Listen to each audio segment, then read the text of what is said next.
सुस्वागतम सुस्वागतम।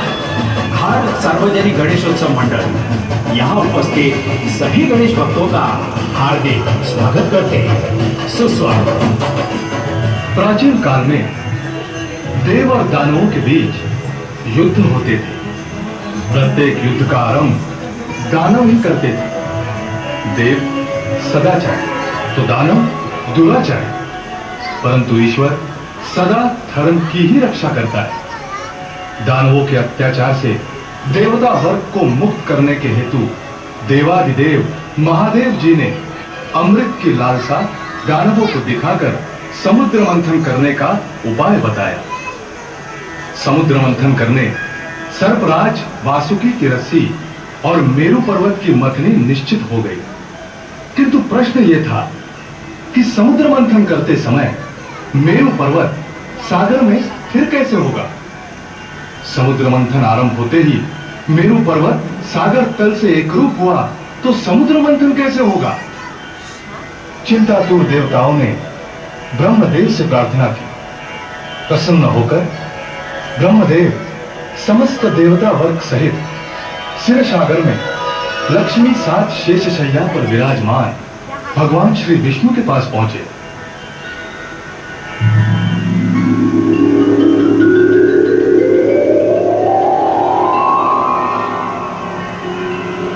नारायण नारायण।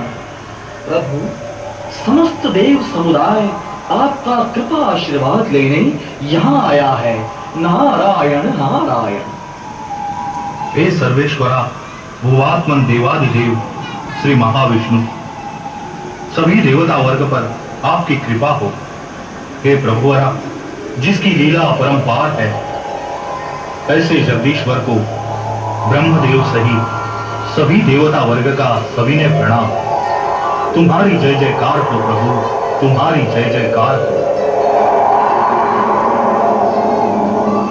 आप सभी की लीनता और विनय से मैं प्रसन्न हूं। कहिए ब्रह्मदेव जी, ऐसी कौन सी विपदा है ये? हे प्रभु, महादेव जी की आज्ञा से मेरु पर्वत की मथनी की, किंतु पर्वत सागर तल से एकरूप हो गया तो समुद्र मंथन कैसे होगा। इसी कारणवश हम सभी अनन्य भाव से आपकी शरण में आए। हे अनाथों के नाथ, आप हम सभी देवताओं पर कृपा करके हमारी सहायता करो प्रभु, हमारी सहायता करो। नाथ, दानवों के अत्याचारों से पीड़ित आपकी शरण में आए देवताओं को सदा के लिए मुक्त करो। स्वामी, आप तो सभी देवताओं की रक्षण करता, पालन करता हो। आपकी कृपा दृष्टि सभी देवताओं पर रहे, यही मेरी कामना है। नारायण नारायण। हे प्रभु, आप सर्वकर्ता सर्वेश्वर हो। दानवों के अत्याचार से हमें मुक्ति दो प्रभु, हमें मुक्ति दो।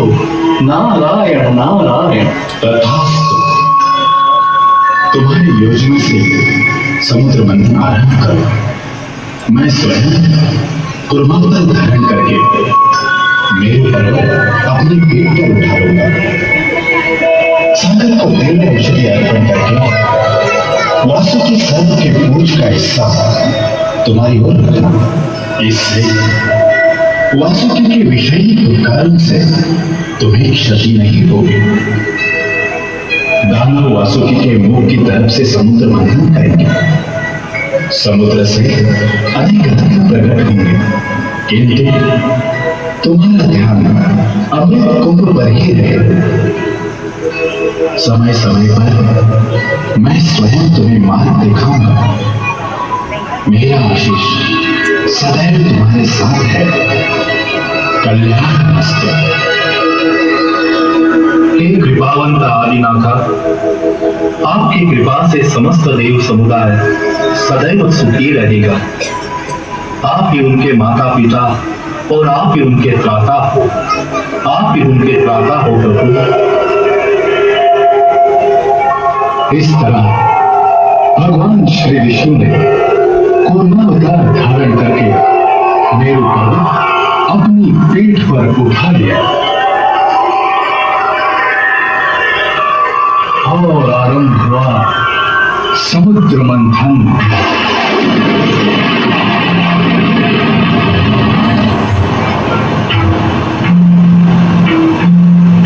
भगवान विष्णु की आज्ञा से देवताओं ने समुद्र को दिव्य औषधि अर्पण की। समुद्र के गर्भ से अनेक रत्न अवतरित हुए। समुद्र मंथन जोर जोर से चलता रहा।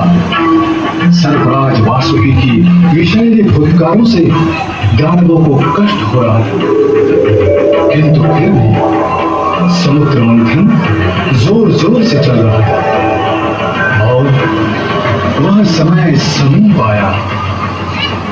सागर के गर्भ से अमृत कुंभ अवतरित हुआ और चमत्कार हुआ। पक्षीराज गरुड़ पर आरूढ़ होकर स्वयं भगवान श्री विष्णु ने उस अमृत कुंभ को लेकर स्वर्ग की ओर प्रस्थान किया। इस तरह भगवान विष्णु ने सभी देवताओं को अमृत पिलाकर अमर करते हुए दानवों के अत्याचार से मुक्त किया। भगवान विष्णु ने फिर एक बार अपनी लीला से अपना भक्त वत्सल नाम पुनश्च साधित किया।